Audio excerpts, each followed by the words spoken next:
სამედიცინო განათლება ძალიან მიზდველია საერთოდ სოფლიოში, განსაკუთრებით აზიურ ქვეყნებში, თუმცა ევროპას და ამერიკაშიც ასევე რჩება კიდევ პრესტიჟული პროფესიად. ამიტომაც არის საკმაოდ დიდი ნაკადი, რომელიც მოელტვის საქართველოში მიიღო ევროპული დონის განათლება, სამედიცინო განათლება და სამედიცინო უნივერსიტეტი სწორედ ამისთვის არის და სწორედ ამას ახორციელებს, ანუ აძლევს ძალიან მაღალი დონის განათლებას, რომელიც არის ერთ-ერთი უმაღლესი ამ ჩვენ რეგიონში. რაც შეეხება ნაკადს, საერთოდ ნაკადი იზრდებოდა წლით ყოველ წელს იზრდებოდა. ამის გამო სამედიცინო უნივერსიტეტში ხდება ჩარიცხვა წელიწადში ორჯერ, გაზაფხულის და შემოდგომის სემესტრები, სწორედ ეს იყო ადაპტირებული იმაზე, რომ იყო ძალიან დიდი მოთხოვნა და მარტო წელიწადში ერთხელ მიღება არ ყოფნიდა ამას. მოთხოვნადია ძირითადად ფაკულტეტი, როგორც არის სამკურნალო ფაკულტეტი, ანუ მედიცინის ფაკულტეტი და ასევე ფარმაცევტული ფაკულტეტი ძალიან მოდაში შემოვიდა, ფარმაციის ფაკულტეტი.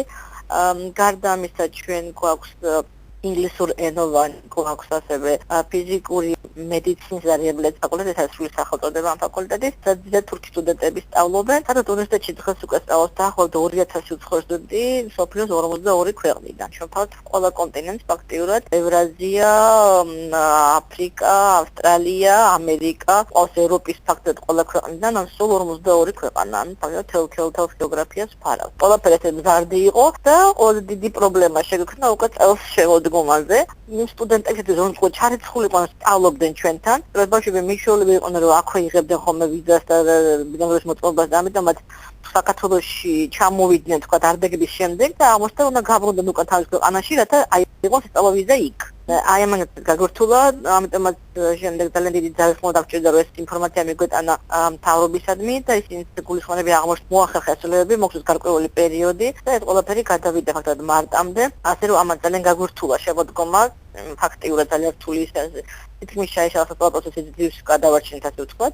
მაშინ იყო დიდი პრობლემა მათთვის, ვინც თბილისში სწავლობდა უკვე მე-4 კურსზე და ასე შემდეგ. მაგრამ ეს პროგრამა მოგვარდა ფაქტიურად თემების გამო, რაც მათ გააკეთეს შემდეგში დაგხვდესნება, სოფოს ნოემბერ-დეკემბერი იყო, არა ოქტომბერ-ნოემბერი ძალიან მძიმე ქონდა.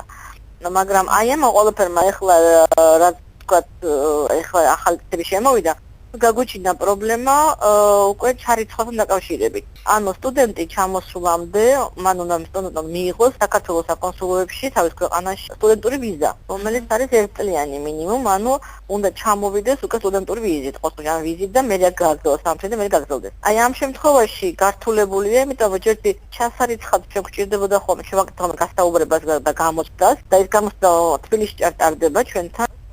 ასე რომ იმის გამო რომ სტუდენტებს ვერ ვესაუბრები ძალიან ბევრ ქვეყანაში უარი თქვით რომ თქვენ ვერ ჩამოვიყვანთ, იმიტომ რომ ძალიან ზოგ ქვეყანაში შევხვდით ჩაატარო ჩამოიყვანთ ტურისტულად და მე თქვა მე გაბრუნდეს უკან, აი თქვა ყავს ახლა დიდი მოთხოვნა გერმანელების მხრიდან, თქვა გერმანულსაც ჩარიცხავ, მაშინაც შემოთხოვათ დღით, მაგრამ მაშინ ხო გაილის გასაუბრებას და თქვა ჩაირიცხება, ის უნდა გაბრუნდეს უკან თავის ქვეყანაში რომ მიიღოს სტუდენტური ვიზა. აი ამ შემთხვევაში მაინც გაგართულებულია, ძალიან რთულია ერაყელებისთვის, რომელიც დიდი რაოდენობით იყო, ინდოელებზე უფრო მოგვარდა, იმიტომ რომ ინდოეთის საკონსულო საავადმყოფო და საკონსულო საკმაოდ კარგად მუშაობს უკვე და ამიტომაც შედარებით ის არის.